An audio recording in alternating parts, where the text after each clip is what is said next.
Hey guys, welcome back to the 6th episode of the Creative Investors Hub podcast.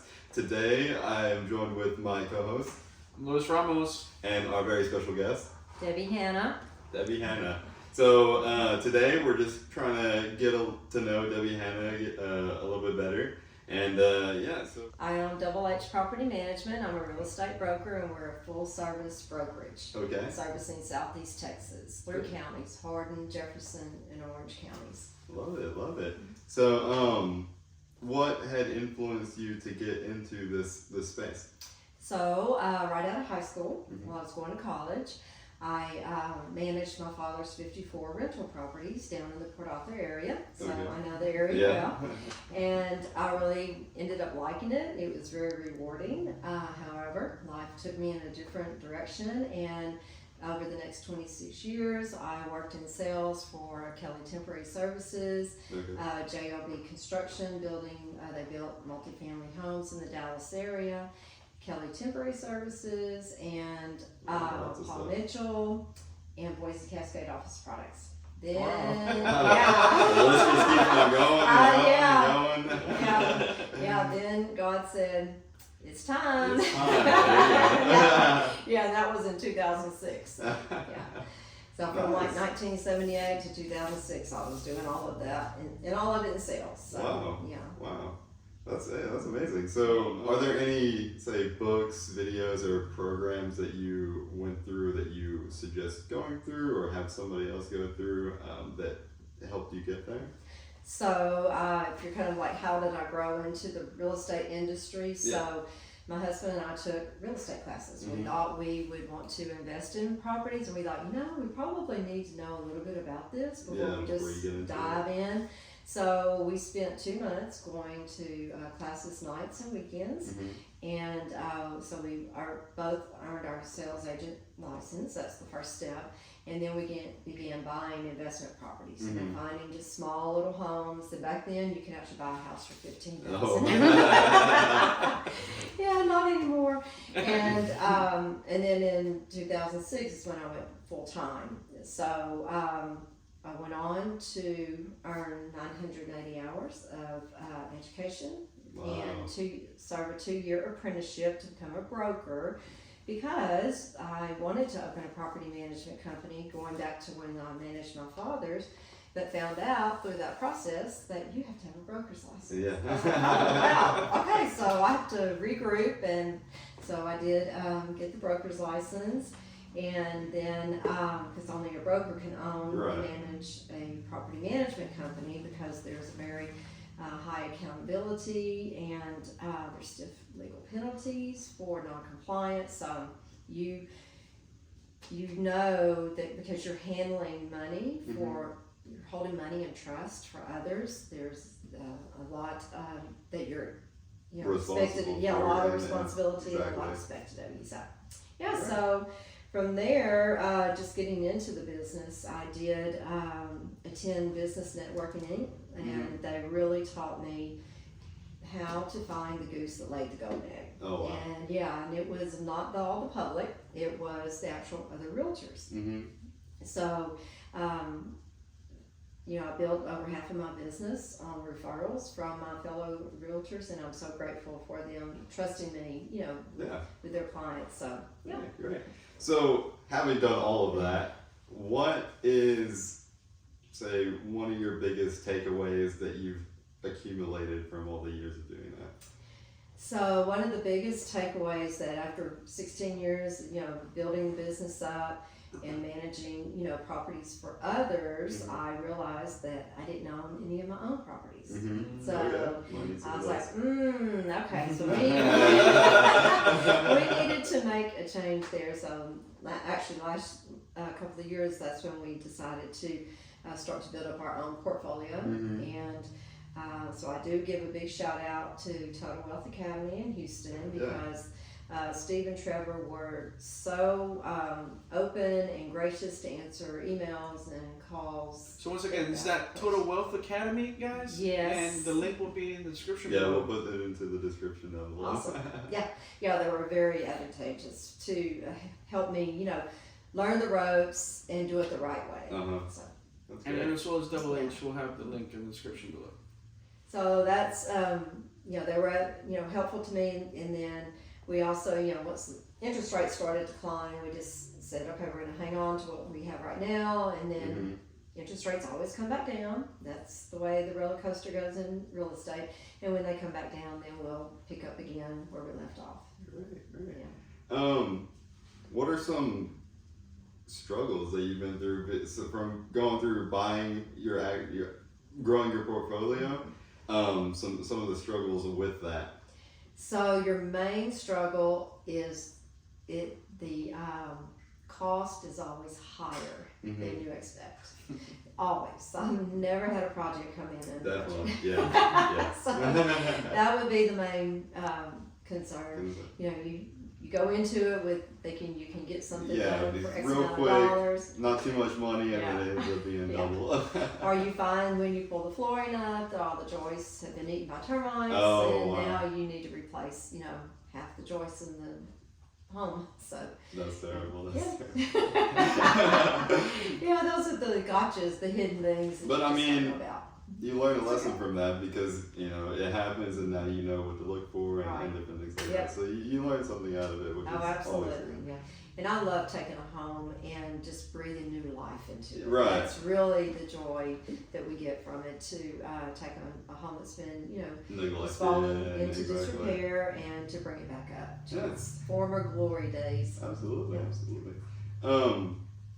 And where are you going about finding your deals now? Are you what lead generation source are you using? Well, because we manage Uh-huh. properties for other people, we have a lot of opportunity just from within Right. our own, Your own, you gotcha. company. When we hear, landlord calls us and says, "Hey, I'm thinking about selling this property, our portfolio," then we are able to Jump determine, onto that. right. There you go. Or we, if it's not something that's in our wheelhouse, then we will refer it, to one of our other landlords. So Oh, nice. we have sold several portfolios from one landlord to another.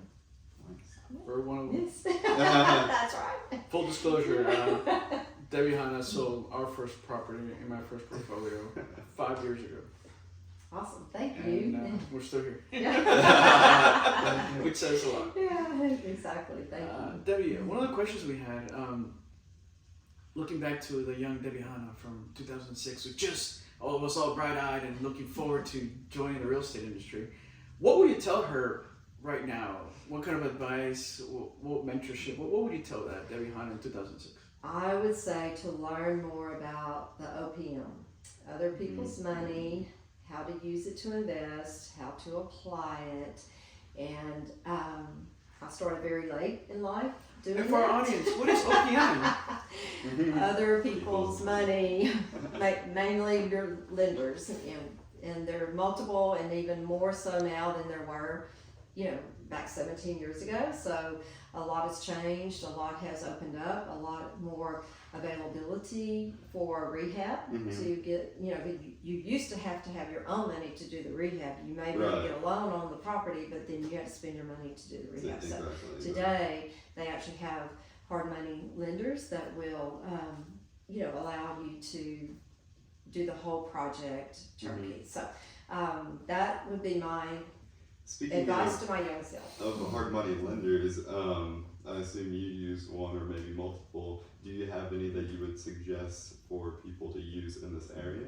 We have Donny Gothard is is a broker with one of the firms, and then Jet Lending is another Jet firm. Lending. Yeah, Jet Lending is another firm. We'll have the link in the description below. Yes.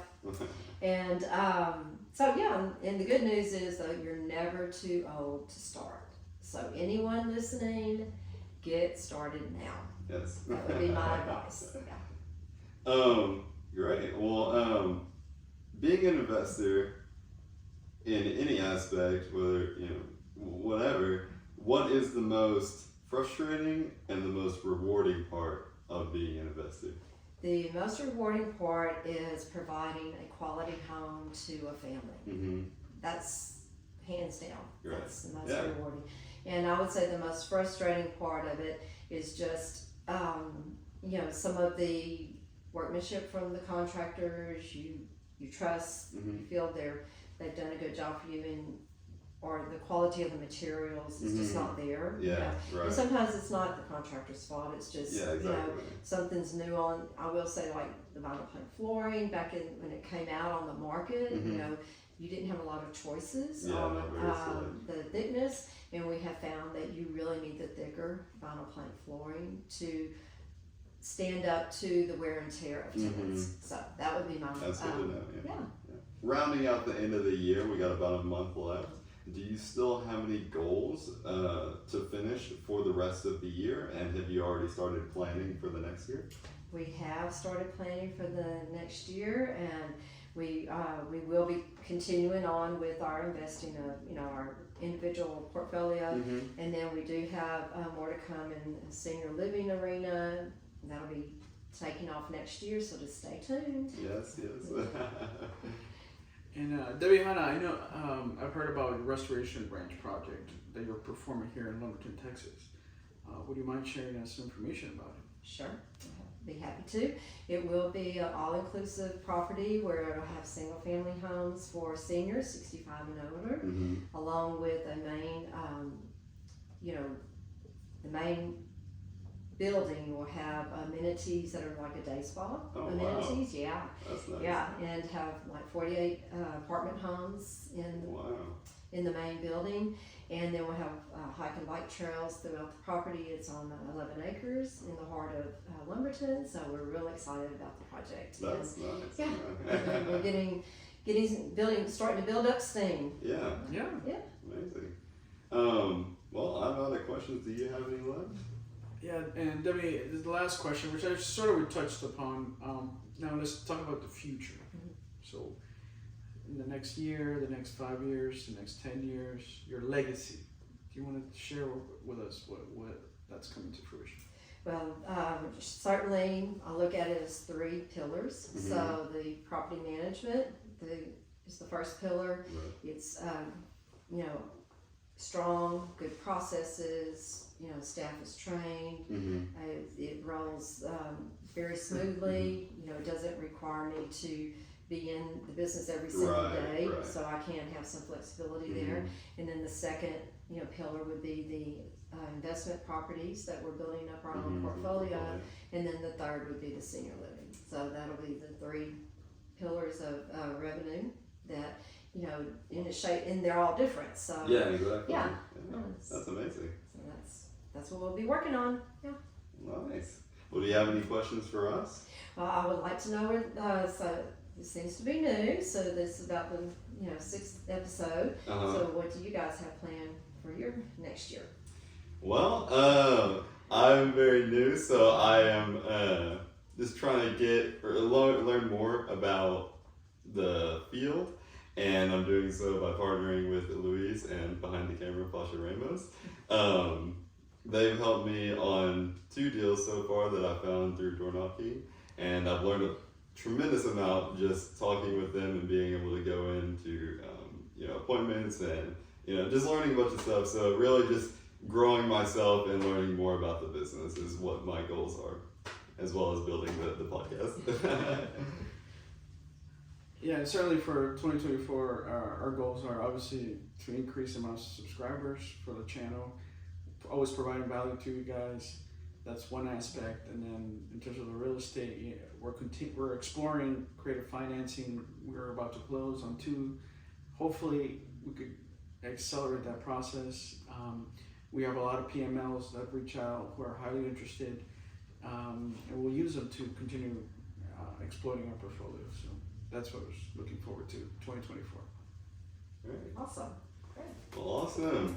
Thank you guys so much for joining us on the 6th episode of the Creative Real Estate Investors Hub podcast. We hope to see you next time. Thank you so much, guys. Thank you.